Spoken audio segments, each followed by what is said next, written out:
right, guys, Christmas season is in full swing. And right now, there's another special added to the bioindustrytraining.com training packages, which is the transformation package as well as the competition package. You still get the free Christmas t-shirt.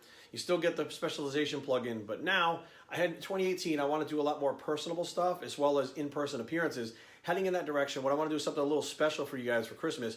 From December 4th to the 25th, in addition to the other two items, you'll also get a free 20-minute Skype with me. And it's not necessarily something that has to be about your goals and stuff. It's just something for me to get to know you a little bit better and be a little more personable. And that's kind of the direction I'm heading in. And I want to do that special thing right now for you guys, all the bioindustry training clients. I appreciate your support. Heading into 2018, I am pumped and looking forward to working with you guys. I'm Bioindustry and I approve this message, and we are out. Today is Thursday. It's leg day. Excuse me. Feeling a lot better from the cold, but still not 100%. It's been like 2.5 weeks. This thing was, like, physically I feel good, but my voice and my nasal passageway is still kind of messed up. So today we're going to do the best shoes to train in. So welcome to episode 2 of the best shoes to train in. And we're going to do Jordan today. Last time we did Under Armour. This time we're going to do Jordan. And we're going to run through a few of the different types of Jordans and which one we're going to train in today and why we're going to train in that one and why we're not going to train in certain other Jordans and why I feel like certain sneakers there's a sneaker for every occasion. I mean, bottom line, whether you're going out, whether you're going to the gym, whatever, and why certain ones would be better than the others. So the idea is to try to give you guys a little insight. If you're looking for a new sneaker and you're not happy with the one you have now, which direction you should go in. So first we're going to have meal one and then we'll get started. With the Air Jordan shoes, the Nike Jordan shoes, Jordan whatever you want to call them, there are a lot of options. So we're going to go cut through a few of them right now. They start from basketball shoes to training shoes to running shoes. They have them all over the board. But we're going to go with a few different styles now, including the Space Jams, the 11 Low Jordan 4 Cause, Jumpman Pro. But today we're going to focus on the Jordan trainers, okay? Not a basketball shoe, the Jordan trainers. All right, today we're going to head in the gym and train legs, and we're going to use the Jordan trainer. Now, I'm not sure exactly what model this was. When I first saw them at the store, I noticed that it wasn't like your regular Jordan. So they were starting to branch out with some of these more, it's not really a running shoe. This is called the Flight Flex. It says on the front of the toe, the Jordan Flight Flex. It's more of like a training shoe. It's got some Flyknit, it's, you know, a slip-on shoe, much like the Adidas type Ultra Boost and stuff like that.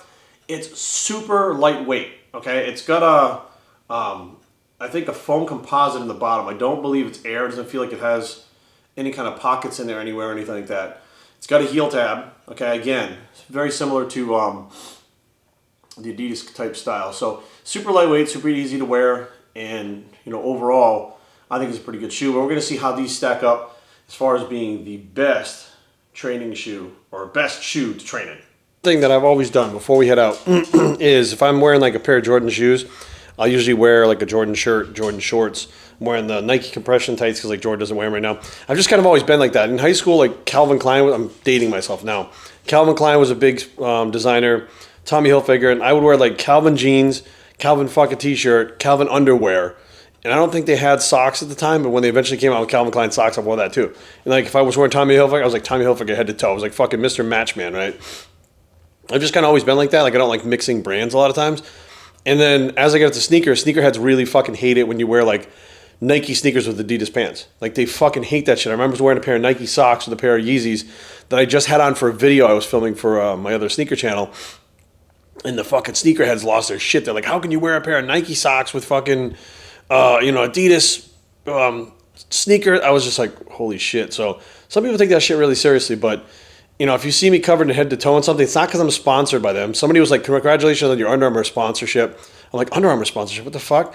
Because they saw me dressed in Under Armour for the last video. So I'm not sponsored by these companies. It's just kind of how I fucking dress. So, hey, Brady?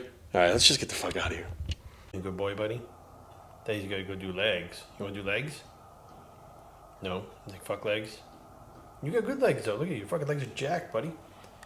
Fucking jacked to the gills.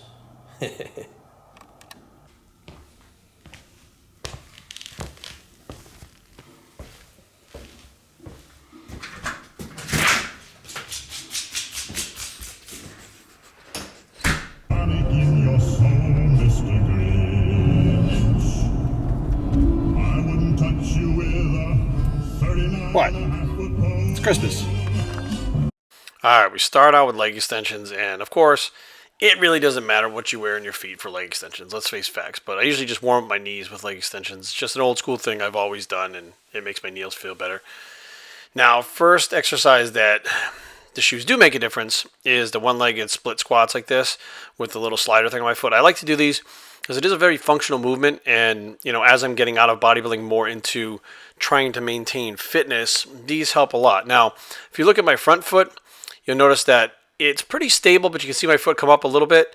The back foot, you notice as it goes back, the toe can bend, and it does bend, but it doesn't bend as easily as the Under Armour sneakers from last week. So I noticed right off the bat, it kind of threw my balance off a little bit. Now you can see with this foot right here, my left foot, as I go back with the right foot, you can see the stability.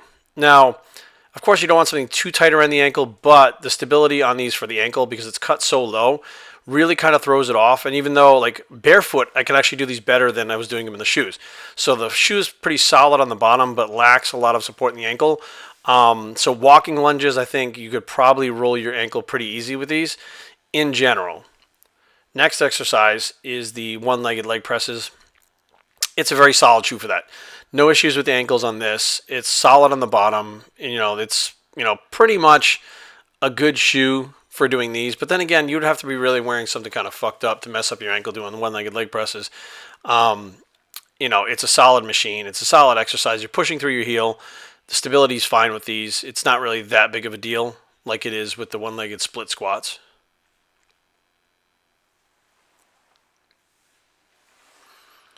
Coming up on the next exercise is the sissy squats with the machine.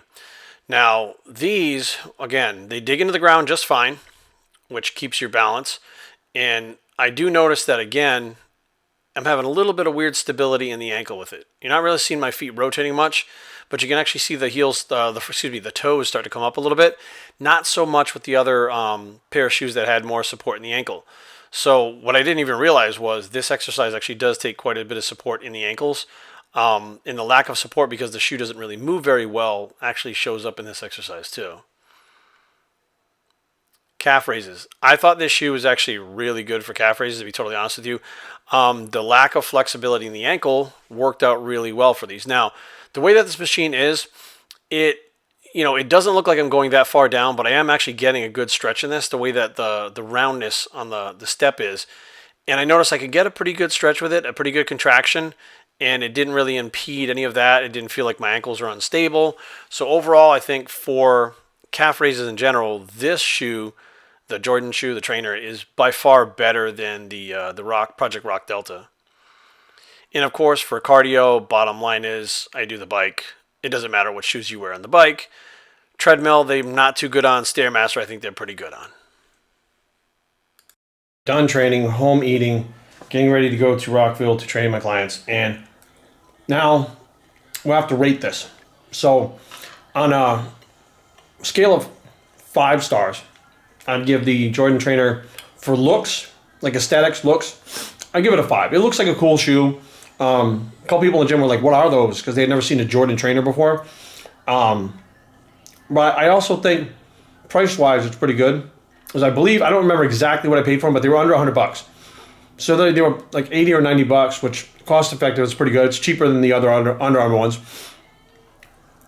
And the price points for Jordans right now are sitting where I've seen them 180. They've had some special ones out for like over 200, but basically you can get some Jordans on sale now because a lot of them are just sitting on the shelf, so you can get some good deals on them.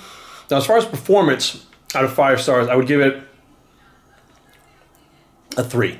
And the reason why I would give it a 3 is the bottom, even though your foot can flex in it, doesn't feel like it's flexing. It feels like the shoe's going to pull off the back of your foot because it's kind of solid on the bottom, even though there's some splits in it.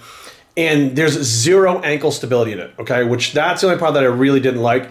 When you're doing calves, you can go all the way down. You get more range of motion than the Under Armour sneakers that I did a review of last week, the Deltas. But the lacking of the ankle stability, especially when you're doing like one-legged stuff, walking lunges, if you're going to do some plyo stuff like box jumps or jumping lunges and stuff like that, alternate jumping lunges, it's going to get you a little shaky in the ankle area because it's such a low-cut shoe. So overall, I'd say it was 3 out of 5 for the performance. But overall, a good shoe. If you're training chest, you're training back, you're training shoulders, it's a perfect shoe to train in. But legs, that's a test. You know what I mean? For shoes, leg day is the test. And yeah, so this one for me, my personal opinion, just doesn't live up to the Project Rock Deltas. But next week, we're going to be in Cancun. I think we'll do a special Cancun version. I'll be with Aaron in Cancun. A special Cancun version of the best sneakers to train in. Hopefully you guys enjoyed this. We'll see you from Cancun next week. I'm Bios3 and I approve this message, and we're out.